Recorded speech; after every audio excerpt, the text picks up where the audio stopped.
Chapter 1, 1126 Compensation. Yamato is eating soba in curry, and the girl in the soba shop tells Yamato her workmates have disappeared. The chapter starts in the MovieBuff ship, where the Straw Hat crew, Giants, and the others continue with the party and celebrations. Uemo and Kashi explain that after what happened in Water 7 2 years ago, they went to Little Garden to greet Dory and Brogy. They found them punching because their weapons were destroyed after using Hakoku to defeat the Island Eater. Uemo and Kashi realized that Dory and Brogy can never finish their fight to the death without weapons, so they convince their bosses to come back to MovieBuff and get new weapons first before continuing the fight. Nami asks if they will continue with their duels. Dory and Brogy respond, "Most definitely." Sanji mentions that the alcohol they are drinking is pretty strong. One of the Giants tells him it's an absinthe called Green Fairy, and they must be careful because it even causes hallucinations. Bonnie is sitting on Kuma's lap, and we can see a little smile on Kuma's face. Bonnie says, "Now we can finally watch the horizon together, Daddy." Cut to Galter Island, the island where 1 month ago Bartolomeo burned Shanks' flag in the cover story. Bartolomeo was beaten up by the red hair pirates, and now he's tied up and kneeling before Shanks. Shanks says that if he forgives Bartolomeo for this, the power of the red hair pirates' flag would drop, and all islands and friends where his flag waves will be in danger. Bartolomeo apologizes to him in tears. "Bartolomeo, you are absolutely right. I'm really sorry. I didn't even think of that. I just went ahead and did something stupid out of ignorance." Hongo gives Bartolomeo a little bottle. "Hongo, this is very deadly poison. You have 1 month to make Straw Hat Luffy drink it." Bartolomeo, "What? Hongo? Whoever drinks it will die from immense pain, with blood bursting out of their body. Your boss must take responsibility for what you did." Bardo Club Pirates, that's too cruel. Luffy and the other senpais have nothing to do with this. Suddenly, Bartolomeo grabs the bottle of poison with his mouth and drinks it himself. Bardo Club Pirates, "This is how it should be." Huff, huff. Shanks and Beckman observe the scene next to Hongo while Bartolomeo talks in tears. "Bartolomeo, Luffy senpai didn't give us his flag or his brother cup to bear them. We just took them on our own, so it has nothing to do with Luffy senpai. I don't want even a second of senpai's precious time to be wasted on the likes of us.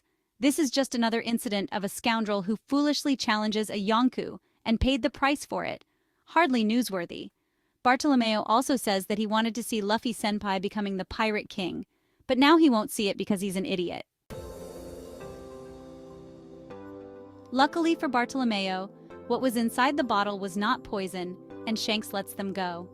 As Ging Luffy senpai sails away from the island at full speed, Bartolomeo tells Gambia he thought Shanks was a terrifying man because of his Yonkou status, but now he has discovered Shanks is very naive.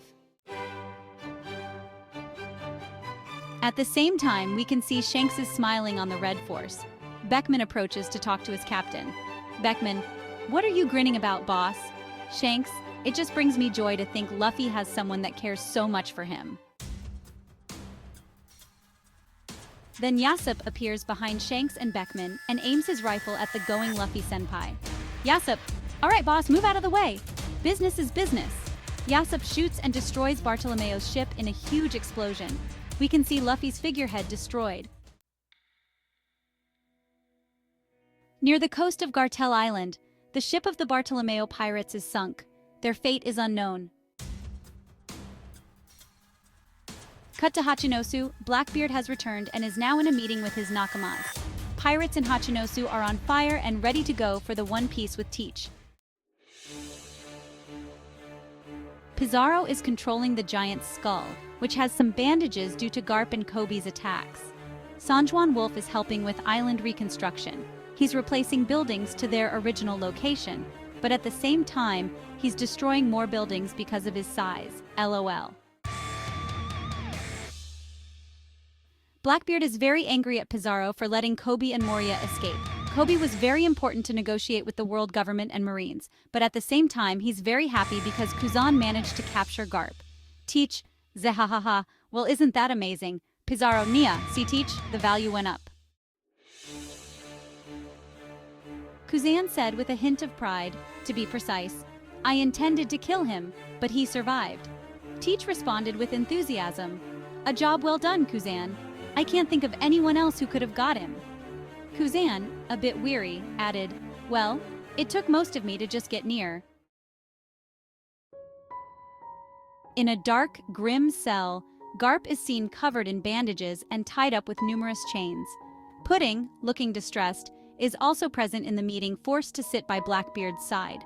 Blackbeard, with a sinister grin, remarks that they even got the three-eyed girl too. Blackbeard then calls out to Lafitte, who is at the naval company UMIT shipping headquarters. Remember, Umit is one of the emperors of the underworld and a guest at Big Mom's tea party. Lafitte is keenly observing the Revolutionary Army's movements to cut off supplies to Marie-Joise, with burning ships visible in the port. Teach, with his trademark laugh, says, Zehahaha, now don't let all the fun make you forget about the preparation. Lafitte, with a confident chuckle, replies, Foo, leave it to me, Vit2. Meanwhile, Caribou, Katerina Devon, and Augur arrive at Hachinosu. Pizarro grabs the ship with his island-sized giant arm to take it directly to the meeting. It's been 2 days since they departed Egghead, and there is a reason why they still haven't arrived at Elbaf despite being accompanied by the Great Eric, the ship of Giant's pirates. It's revealed that after everyone woke up from their drunken sleep, the Thousand Sunny, with Luffy, Zoro, Nami, Usopp, Sanji, and Chopper, suddenly disappeared. People who are still present on the Elbaf ship, the Giants, Jinbe, Frankie, Robin, Lilith, Bonnie, and Brooke, are in shock. Dory and Brogy, we must find them. We can't return to Elbaf like this. Robin, perhaps they're reduced to pieces by a fish. Frankie, stop that. The fishes around here are so big that might actually be true. Where did you go, Tilda? In the last page of the chapter, Nami hears someone telling her to wake up. Maybe it's Luffy, but we can't see that person in this chapter. Mysterious person? Nami, hey, wake up. Nami, ow, I think I drank too much. When Nami wakes up, she finds herself alone in a huge room made with Lego pieces. She's wearing a Viking warrior outfit, kind of like an RPG game warrior, maybe an Elbaf costume, and she's carrying a sword on her back. Nami, huh? Editor's message. What is this place? A new adventure awaits. End of chapter.